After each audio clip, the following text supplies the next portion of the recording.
O Evangelho segundo o Espiritismo. Introdução. 1. O objetivo desta obra. Podemos dividir as matérias contidas nos Evangelhos em 5 partes. Primeiro, os atos comuns da vida do Cristo. Segundo, os milagres.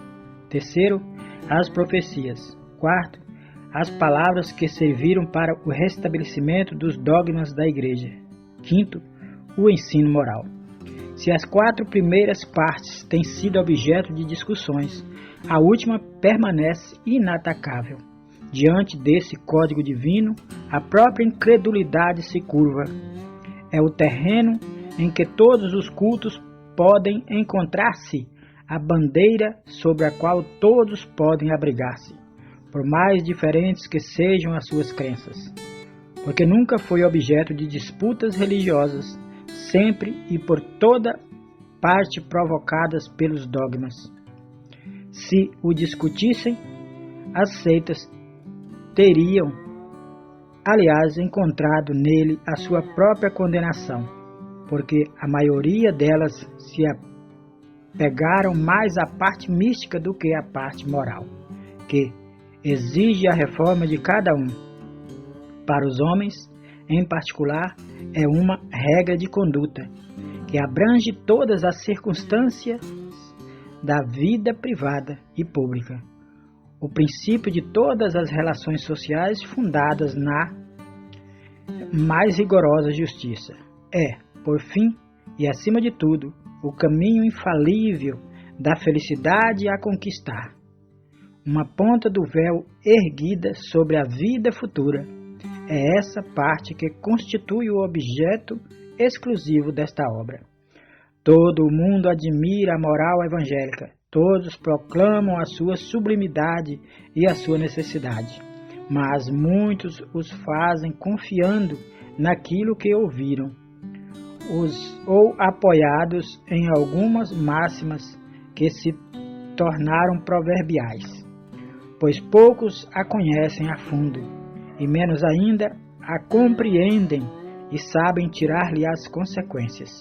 A razão disso está, em grande parte, nas dificuldades apresentadas pela leitura do Evangelho, ininteligível para a maioria.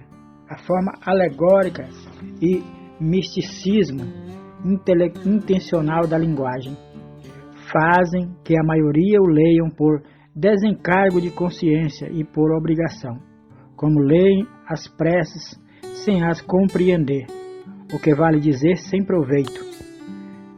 Os preceitos de moral espalhados no texto, misturados com as narrativas, passam desapercebidos. Torna-se impossível aprender o conjunto e fazê-lo objeto de leitura e meditação separados. Fizeram-se, é verdade, tratados de moral evangélica, mas a adaptação ao estilo literário moderno tira-lhe a ingenuidade primitiva que lhe dá, ao mesmo tempo, encanto e autenticidade. Acontece o mesmo com as máximas destacadas, reduzidas à mais simples expressão proverbial, que não passam então de aforismos, perdendo uma parte do seu valor e de seu interesse, pela falta de acessórios e de circunstâncias em que foram dadas.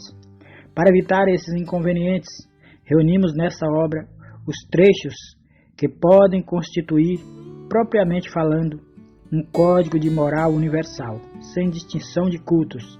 Nas citações, conservamos tudo o que era de utilidade ao desenvolvimento do pensamento, suprimindo apenas as coisas estranhas ao assunto. Além disso, respeitamos escrupulosamente a tradição original de Saci, assim como a divisão dos versículos, mas em vez de nos prendermos a uma ordem cronológica impossível e sem vantagem real em semelhante assunto, as máximas foram agrupadas e distribuídas metodicamente segundo a sua natureza, de maneira a que umas se deduzem das outras, tanto quanto possível.